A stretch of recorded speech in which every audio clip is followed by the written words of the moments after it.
lamento se posso parlare con te,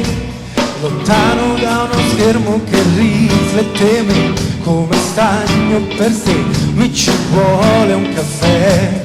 usciamo all'aria aperta, mi disoriento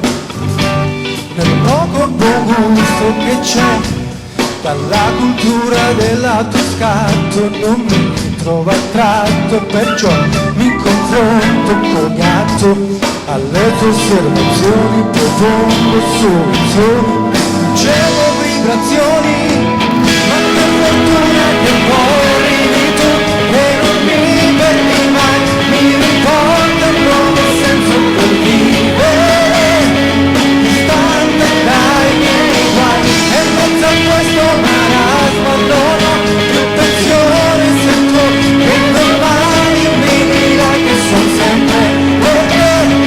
rivoluzione, e mi riprendo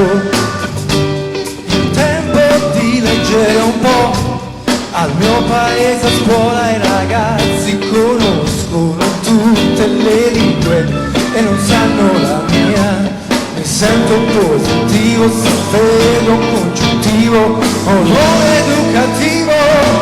ma che fortuna che poi arrivi tu e non mi perdi mai, mi riporti a un nuovo senso per vivere, distante dai miei guai, e in mezzo a questo marasma non ho più tensione, se tu che domani mi dirai che sono sempre per te, rivoluzione. Non ho intenzione di distogliere il tuo sguardo da te,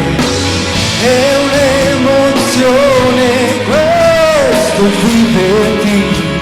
in tutti i giorni, la direzione devi andare sempre incontrate, scenari nuovi si prospettano, mi aspettano.